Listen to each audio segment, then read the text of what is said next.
Here's a sneak peek from today's episode. Normally, the biggest pushback on all these things is we don't have the resources to produce all of this. It's like, okay, but we don't need to produce all of it. Let's look at where the audience is and go there first. Welcome to the Content Amplified podcast, brought to you by Masset. Our goal is to help you get more from your marketing content. Each episode is a 10 to 15 minute interview with industry experts that share amazing insights to help you squeeze as much juice from your content as you possibly can. Here's today's interview. Welcome back to another episode of Content Amplified. Today I'm joined by Craig. Craig, welcome to the show. Thank you, Ben. I appreciate it.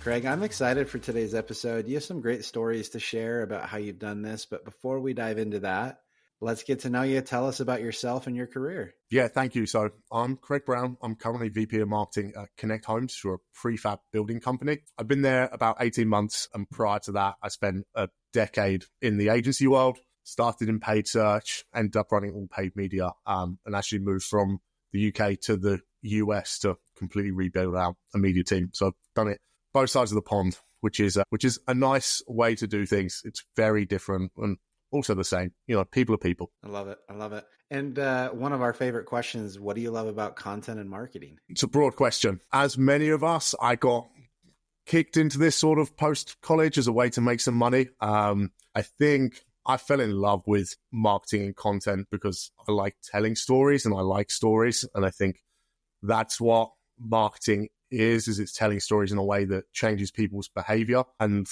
I think as someone from paid search, I'd probably say content doesn't matter. It's just about the actual audience and the data and all of that side of things. It's so untrue. I think the best brands do it in the best ways, which is tell the right story, get the right content in front of people. And I think that's honestly where, as someone who has very few creative bones in their body, I think that's what I love, is actually identifying what those stories can be and how to get them in front of the right people. I love it. That's amazing. So Craig, we were talking a little bit beforehand. In today's episode, we're going to focus on aligning content to your audience. Now, a lot of times we may not have the perfect messaging and it's difficult, and we may just have one message that we share with everyone. Why does this matter? Why should we align specific content to specific people? It may sound self-explanatory, but I'd love to kind of hear your definition of why we need to do that. Yeah, I think it's a good question. It's something that I've worked on a lot, particularly at Connect Homes, but more recently in general with brands, which is we are so inundated with messages these days of marketing, and particularly with the rise of social media. And if you look at what particularly TikTok and Instagram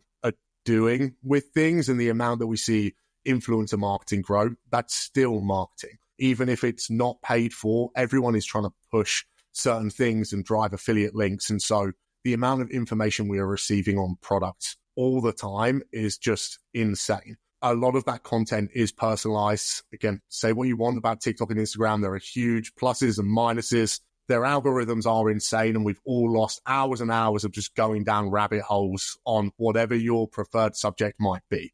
The reason is because it's so relevant to you and hits on your life, your pain points, your interests, whatever it might be.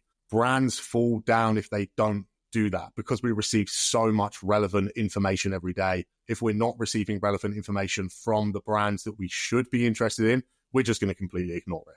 And I think that's the thing. It's cutting through that clutter, and the only way to do that is for it to be very relevant and speak to that person. I love that. Yeah, that's amazing. And as a consumer, it's something I appreciate as well. You know, yeah, and I think that's the other thing that we have to remember is, like, marketing only works if we're giving the consumer what they want. Like, all business only works. Business only works if you have something consumers want.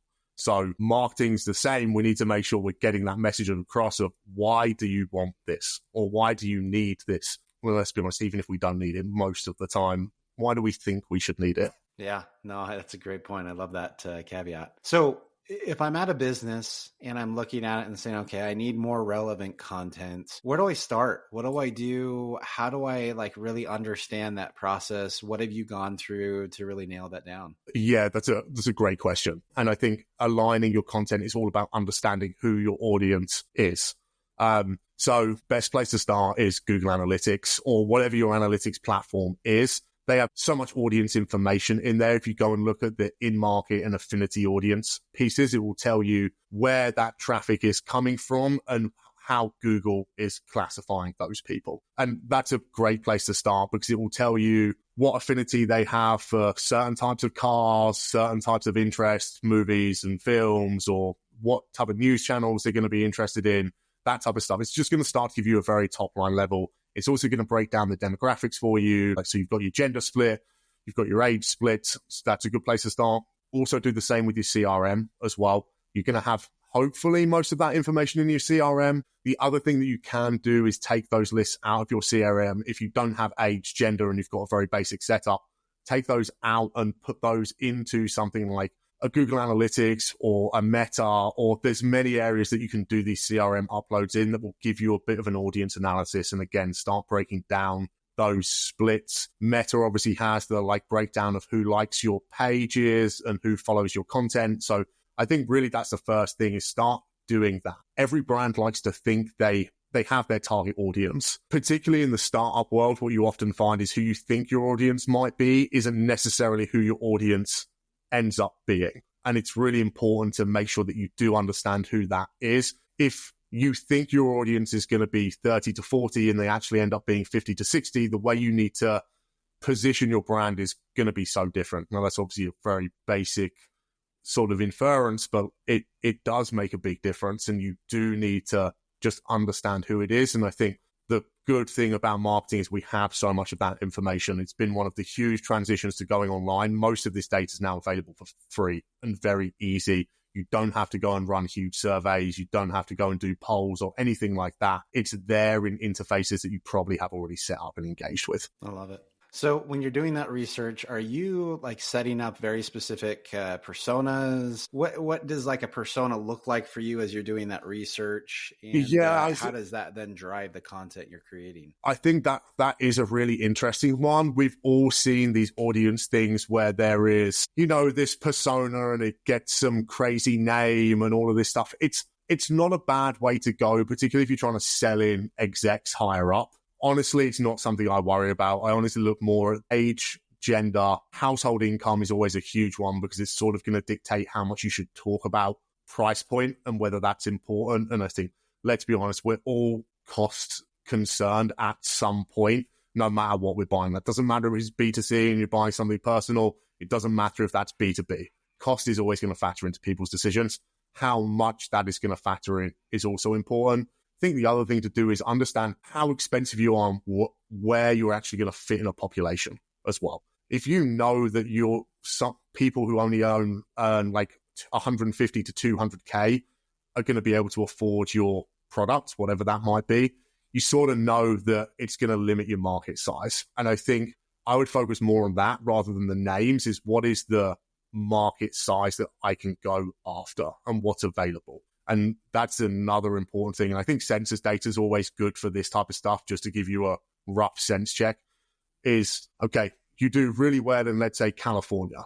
And, okay, how many 50 to 60-year-olds are there in California, and how many sales have we made the last 12 months? How much of that population have we hit? If you're under 5%, maybe keep doing what you're doing, but just expand your marketing and drive down the same content theme. Or you can look at expanding states, or if you look at the US in a totality and look, I've hit sort of 20-ish to 30% of this audience, you can chase that up a bit, but maybe it is time to start expanding out and looking at those new demographics or new persona profiles, whatever that might be. Understand where your product aligns potentially in what is another sizable audience, and then start thinking about what your problems your product solves. Because that's ultimately, as we talked about earlier, how you need to push things, is what is the pain point that your product is going to solve, and therefore, how do you grow that? Ben, we talked a bit about B2B earlier. That's the best example, is people being like, we need to drive growth. And it's like, in the B2B space particularly, if you have a very niche product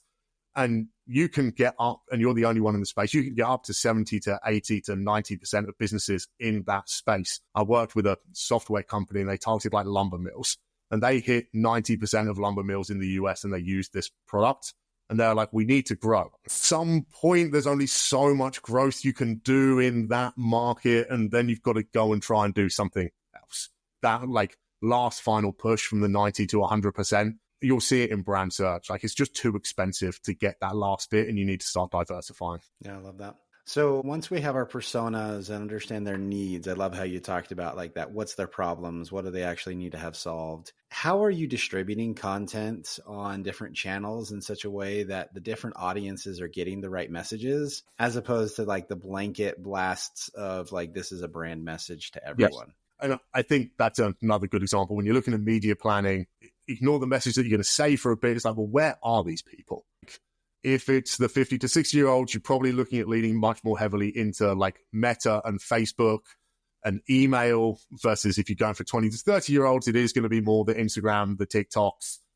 Email probably isn't as much of a thing. How do you reach those people? YouTube. It's going to be much more video content because that's how they engage with things. If you're going after an older audience, you can probably do more written content because it's what they're used to. It doesn't mean that the video content doesn't work. It just means you can build that in. Realistically, if you're going after a much younger demographic, you probably don't even bother with the written content because it's going to be so difficult to get it out there. So I think that's a big thing, is it's understand where that audience is going to be, because normally the biggest pushback on all these things is we don't have the resources to produce all of this. It's like, okay, but we don't need to produce all of it. Let's look at where the audience is and go there first. I'd always push something like social first because it's the easiest place to get multiple messages out there.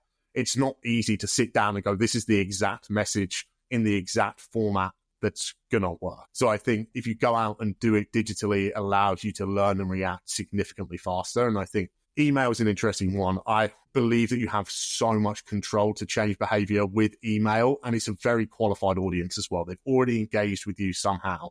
They've already given you their information, and you already have a quote unquote free like touch point with them. Well, yes, email platforms cost something, but you've done the acquisition work. They're there. It's such a slow learning process for most brands who don't have millions and millions and can segment their CRM into multiple ways and put different people in different streams, that you need to go and learn in a different arena first before going and tailoring your emails. So I think on that, it is just about where is that audience going to be and where can we learn about messages the fastest. I love it.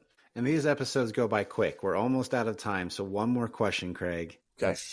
You told me beforehand you are really into data and analytics. That's kind of your background. You even studied genetics, is that right? In university. And so when you look at data and it comes to content marketing, and it doesn't have to be specific to personas or any of that kind of stuff we talked about before, what data points do you look for that mean the most, that you have latched onto, that you feel like are really helpful for marketers to pay attention to? Yeah. I think anything to do with engagement, whether that's click-through rates, whether it's open rates, whether it's view-through rates, whether it's view time, just like, are people engaged? Because it doesn't matter where you are in the funnel, whether you're trying to drive branding, whether you're trying to drive sales. If people aren't engaged in the content, it is completely irrelevant what the next metric is. So that will always be the first place I look, is what are those engagement metrics? And then it really is going to work through a funnel process. Like if you are trying to drive a lot of sales from a piece of content, like